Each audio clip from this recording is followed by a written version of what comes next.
O MACD é um indicador utilizado para as tendências. Originalmente, ele foi desenvolvido com base em duas médias, a de 26 e a de 12, ambas exponencial. E para nós descobrirmos o MACD linha, basta diminuir uma média pela outra, assim a gente vai achar o seu resultado. Uma das maneiras mais clássicas de utilizar o MACD é para buscar reversões de tendência. Quando o MACD cruza acima da linha do sinal, que nada mais é do que a média exponencial de 9, ou olhando o MACD histograma, quando ele passa para cima da linha do zero, nós temos no mercado uma sinalização de reversão de tendência, uma das maneiras mais clássicas de operar o MACD. O Treeline Bar é um método de 3 candles onde nós identificamos da maneira mais rápida que eu conheço uma reversão de tendência. São apenas 3 candles. O candle 1 é o candle que tem a mínima mais baixa do movimento de queda. O candle 2 é o candle que tem a máxima mais alta do que o candle 1, mantendo a mínima mais baixa aqui. E o candle 3 é o candle que tem a máxima imediatamente mais alta após o candle 2. Assim que acontece a superação da máxima do candle 3, nós temos o acionamento do Treeline Bar. E o objetivo realmente é pegar uma reversão muito rápida. Repara aqui, cara, candle 1, mínima mais baixa, candle 2, máxima mais alta que o candle 1, candle 3, máxima mais alta que o candle 2. Depois da queda, Treeline Bar, acionamento, reversão da tendência. Recado ultra rápido, olha só, cara, nem só de day trade vive um trader. E aliás, tu precisa aprender a operar gráficos longos para operar gráficos curtos. É super importante saber operar gráficos longos, isso vai te tornar um trader completo e vai fazer com que tu consiga operar gráficos mais curtos, inclusive. Se tu não sabe o que eu tô falando, te inscreve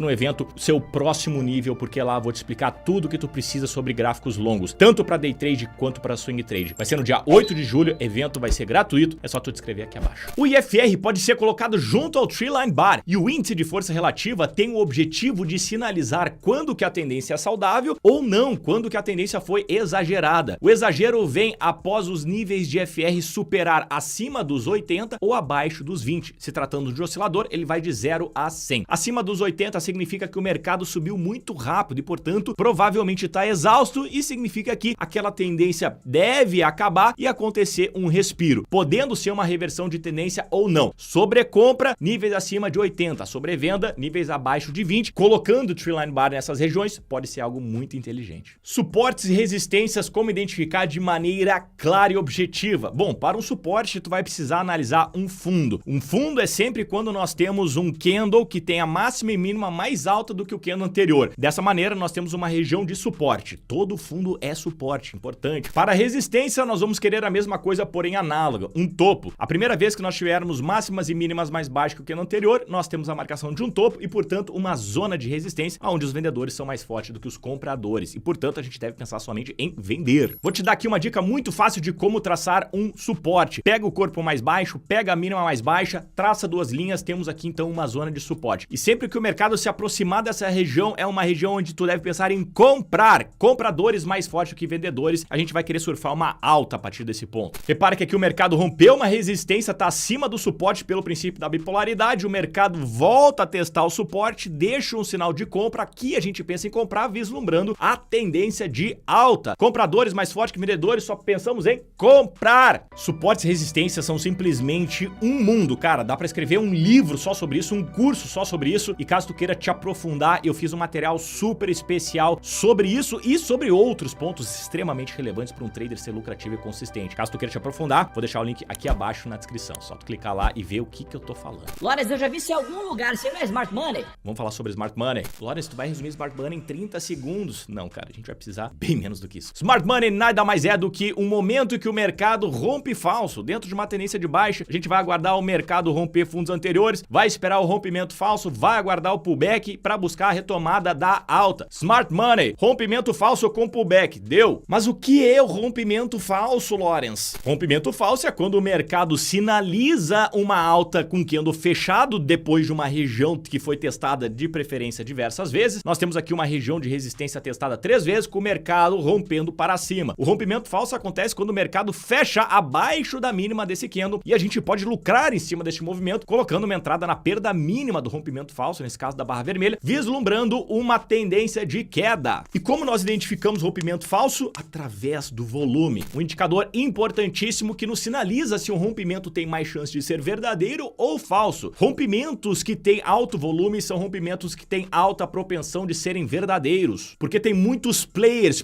grandes acreditando nesse movimento e, portanto, colocando dinheiro para ele acontecer. Já os rompimentos falsos costumam vir atrelados a baixos volume, pouca gente acreditando naquele movimento, pouca gente defendendo as posições, mais provável de ser um rompimento falso. E quanto ao pullback, nós temos algumas maneiras de identificar bons pullbacks e eu quero me concentrar naqueles que têm correção fraca. Esse aqui que a gente tem uma correção muito forte, com poucos candles, não vou querer. Correções mais amenas como essa até interessa, mas repara que eu não quero a marcação de 2 topos dentro de um pullback. Então até aceito eventualmente. O que eu quero de verdade são pullbacks fracos, candles pequenos até a região de suporte. Penso ali em comprar, vou me concentrar aqui nos pullbacks seguros, correções fracas. Repara esses belos pullbacks onde nós tivemos correções fracas e sinais fortes. É isso que a gente quer ver para a retomada das tendências e a gente entrar em sinais como esses. Loras, mas como é que eu vou saber até onde uma correção pode ir? Fibonacci. O Fibonacci serve justamente para nós identificarmos até onde uma queda pode acontecer dentro de uma tendência de alta e nós temos algumas retrações. As mais usuais são as retrações de 382, a de 50 e a de 618. Uma boa região para a gente considerar compras é na área de compra, que fica entre a retração de 382 e a de 618. Essa faixa é uma faixa muito boa para a gente pensar em compras buscando a retomada da alta depois das correções. Repare que aqui eu tenho uma tendência de alta, o mercado começa a corrigir até a buy zone ou a área de compra. Eu não vou sair comprando em qualquer região. Eu vou esperar o mercado sinalizar uma retomada de alta através de um padrão de candle, vou colocar uma ordem de entrada, aí sim eu entro vislumbrando a retomada da tendência. E se tu quiser saber no detalhe como traçar essa ferramenta e como utilizar ela de várias maneiras, vou deixar o card aqui pra ti, que é um curso que eu fiz sobre Fibonacci. Separa na tua guia e depois assiste. E um dos sinais que eu mais gosto pra isso é o preço de reversão. Um padrão de candle poderosíssimo que envolve que a sua mínima seja mais baixa do que as últimas duas mínimas e que o seu fechamento seja mais alto do que o fechamento anterior. E mais uma pitada que eu gosto muito é que ele seja um candle comprador. Posso utilizar ele tanto para buscar reversões de tendências de baixa para alta, quanto simplesmente correções, o que eu prefiro mais. Olha como é fácil de identificar. Mínima mais baixa do que os últimos dois candles, fechamento acima do fechamento anterior. Tenho aqui um preço de reversão, tenho aqui um preço de reversão e tenho aqui também um preço de reversão, só que de baixa. Esse aqui é um dos meus assuntos favoritos, sem sombra de dúvida, tendências. Quando eu falo de ganhar dinheiro de tendência, isso é o que as pessoas acham, em que a gente vai comprar fundo e vender topo sistematicamente. Isso está errado, mas é isso que a gente faz de fato. Pega uma parcela da tendência. Isso é realista, isso é que os profissionais fazem. E ainda assim ganham muito dinheiro. Tenho aqui um livro antiguíssimo do Wells Wider e ele mesmo fala isso. Repara, cara, o objetivo não é pegar toda a tendência. Com um dos indicadores dele, ele retrata no livro que o objetivo é pegar uma parte da tendência. Nesse caso, compra aqui e vende aqui. De todo esse movimento de alta, repare que só uma parcela é pega. Esse alinhamento é muito importante. Expectativa junto com alinhamento, isso vai fazer com que tu consiga atingir e conquistar e manter a tua consistência. Mas existe um indicador melhor do que esse, comprovados por números, que é o Stop ATR. Em diversos testes que eu fiz, o Stop ATR ganhou em taxa de acerto, em número de operações, drawdown e lucro, ganhando inclusive das médias. Então, se tu quer realmente pegar movimentos longos utilizando o indicador de maneira objetiva, sistêmica, sem frio na barriga, sem ai meu Deus, coloca o Stop ATR na tela, cara. Assim que o mercado produzir uma tendência de alta, tu não vai ficar mais sem saber para onde tu deve sair. Um ativo que subiu 91% pode ser muito, mas ele pode entregar mais, pode entregar 115, pode entregar 200. Enquanto o Stop ATR estiver abaixo dos preços, tu vai manter a tua compra. Ele funciona basicamente como uma mão conduzindo os preços. Enquanto o Stop ATR estiver abaixo dos preços, significa que a tendência é de alta e, portanto, tu deve ficar comprado. E aí, claro, tu pode sim surfar todas essas tendências e também pensar em comprar no meio dela para aumentar os teus lucros enquanto a tendência está acontecendo. Uma das estratégias mais interessantes para isso é o Setup 1, 2, 3. O Setup 1, 2, 3 é uma sinalização de fundo, onde nós conseguimos identificar de maneira clara quando que o mercado saiu da correção e vai passar a retomar a tendência. O Setup 1, 2, 3 é uma estratégia composta por 3 critérios. O critério 1, ter no mínimo 3 candles. O critério 2, candle 2 com a mínima mais baixa. E o critério 3, candle 3 com a máxima mais alta do que o candle 2. Ou seja, a marcação de um fundo. Lembrando que isso não é o suficiente para entrar, cara. Tu precisa, além de analisar o sinal, o contexto também. Eu só entro num trade se eu tenho contexto e sinal. Contexto sem sinal não dá trade. Se eu tenho contexto e não tenho sinal, não dá trade. Se eu não tenho contexto e tenho sinal, não dá trade. Só entro com contexto e sinal. 1, 2, 3 é o sinal. Contexto é a tendência. Eu preciso do alinhamento do contexto com o sinal. Repara que é o que eu tenho aqui. Tendência de alta, 1, 2, 3 de compra. Aí sim eu posso pensar em comprar no acionamento do candle 3, vislumbrando a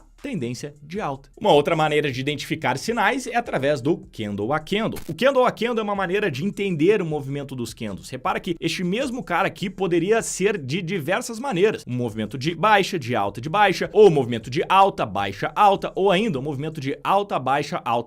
Todos esses três movimentos iriam fazer com que este candle fosse formado. Resumidamente, a gente precisa analisar para três fatores. A máxima, quanto mais perto o fechamento tiver da máxima, mais força compradora. Sombra inferior significa sim força compradora, mas melhor se nós não tivermos. Corpos são mais fortes do que sombra. Se tratando de mesma amplitude, eu prefiro mais corpo do que sombra inferior. Amplitude, quanto maior amplitude, melhor até um determinado nível. Já vamos falar mais sobre isso. Repara que todos esses candles que são grandes, com bastante amplitude, estão fechando próximo das máximas, são candles que produzem movimentos favoráveis à sua formação. Ou seja, candle verde grande favorece movimento de alta. Candle verde grande favorece movimento de alta. Até que aparece um candle vermelho grande, favorece movimento de queda. Candles com grande amplitude fechando próximo da sua extremidade são candles de força que tendem a produzir o mesmo movimento ao seu favor. E para nós medirmos candles grandes, mas não grandes demais, nós vamos utilizar o indicador True Range. O True Range é um indicador que tem como objetivo medir a volatilidade do ativo, ou seja, o pulmão do papel, o quanto o papel pode se deslocar na média sem que ele se canse, sem que ele fique exagerado observando os movimentos dos preços. Cada ativo tem uma volatilidade que pode ser medida através do True Range. O True Range é uma medida onde nós vamos pegar três valores e o maior desses três vai ser o True Range. Para calcular ele, a gente vai pegar a distância entre a máxima e a mínima do candle presente, vamos pegar a máxima do candle presente e diminuir pelo fechamento do candle anterior e a mínima do candle presente e diminuir pelo fechamento do candle anterior. O maior desses números vai ser justamente o True Range, que nesse caso aqui é 7. Máxima menos mínima, 7 True Range desse movimento, desses dois candles, 7. As minhas queridinhas médias móveis servem para nos guiar para onde operar. Se eu tenho os preços abaixo das duas médias, e aqui eu tenho a média móvel de 21 e a de 200, ambas aritméticas, duas médias que eu não abro mão. Se eu tenho os preços abaixo delas, eu vou buscar por vendas. E uma das sinalizações mais importantes desenvolvidas pelo Warren Velez é quando nós temos média de 21, média de 200, gap e preços abaixo do fechamento anterior. Aqui nós temos o Fabulous 4 apontando para baixo e nós vamos buscar somente por vendas. E repare que aqui nós tivemos um preço de reversão, máxima mais alta do que os dois candles anteriores, fechamento abaixo do fechamento do candle anterior, entrada na perda mínima, sinalizando a retomada da queda de acordo com o Fabulous 4. Apareceu um sinal de candle a favor do Fabulous 4, toca a ficha. E o estocástico, hein, Lones? É bom ou não é? É excelente, cara. E a gente utiliza ele para medir a força compradora ou a força vendedora. Quanto mais perto do zero, mais vendedores, quanto mais perto do 100, mais compradores. Agora, claro que a diferença entre o veneno e o remédio é a dose. Acima das zonas de 80, sobrecomprado, abaixo das zonas dos 20, sobrevendido. E a maneira mais inteligente que eu considero de utilizar o estocástico é dentro de uma tendência. Nós vamos esperar o mercado ficar sobrevendido no estocástico e pensar numa região de compra através de algum padrão de candle, através de uma formação gráfica, 1, 2, 3 de compra, preço de fechamento de reversão, e vamos buscar a retomada da tendência de alta. Aguarda a correção, aguarda o estocástico ficar sobrevendido, espera o sinal de entrada para buscar a retomada da tendência. Sempre que isso acontecer, dentro de uma tendência de alta, a gente vai pensar em comprar. Olha que belo preço de reversão aqui. Virou a tendência de alta para queda, aí a gente não opera mais sobre venda, a gente vai operar a partir disso sobre compra. E agora que tu já tem as ferramentas necessárias para conversarmos, vamos falar sobre o Triple Screen, uma técnica desenvolvida pelo Alexander Elder, onde tem o objetivo de buscar ativos bons para serem comprados. Nós vamos utilizar o estocástico para entender quando nós vamos comprar esse ativo que está em tendência de alta no gráfico diário, utilizando aqui o estocástico nos 60 minutos e no como nós vamos buscar algum sinal de entrada, nesse caso aqui, reversão. O que é gráfico diário, quando 60 minutos, como sinal de entrada. Chegamos então a uma das ferramentas mais importantes e que as pessoas menos sabem utilizar, padrões de candles. Padrões de candles nada mais é do que uma formação gráfica que tem uma estatística por trás e uma das melhores estatísticas está dentro do padrão penetrante. Padrão penetrante é um padrão de candle de 2 candles depois de um movimento de queda, onde nós temos a abertura do segundo candle abaixo da mínima do primeiro e o fechamento do segundo candle acima da metade do corpo do primeiro. Em mais de 60% dos casos, o padrão penetrante reverte a queda para alta. Aqui abaixo, o resumo do padrão penetrante, tu pode pausar o vídeo e ler com calma. Eu gosto de utilizar ele dentro de tendência de alta, depois de correção. Apareceu o padrão penetrante, entro nele vislumbrando a retomada da tendência depois do movimento de queda. Olha que belos exemplos temos aqui. Se utilizados da maneira correta, os padrões complexos são fantásticos e hoje vou conversar contigo sobre o triângulo ascendente, mas não da maneira clássica em que é rompido para cima, e sim de uma maneira um pouquinho diferente em que nós vamos aguardar o rompimento da LTA do triângulo ascendente, vislumbrando então um movimento movimento de queda. Aguardaremos o mercado fechar, botaremos uma entrada na perda mínima do candle que fechou, vislumbrando o movimento de queda. Podemos utilizar a amplitude da base do triângulo como alvo. Esse é apenas um de tantos padrões complexos que eu gosto e é super importante tu saber identificar a maneira que o rompimento acontece e como eles são desenvolvidos para que tu não erre. Caso tu queira te aprofundar sobre esse assunto tão fantástico, eu vou deixar um vídeo inteiro aqui para ti, onde tu vai poder ver este e mais outros padrões complexos simplesmente fantásticos. Tenho certeza que tu vai gostar. Te vejo lá.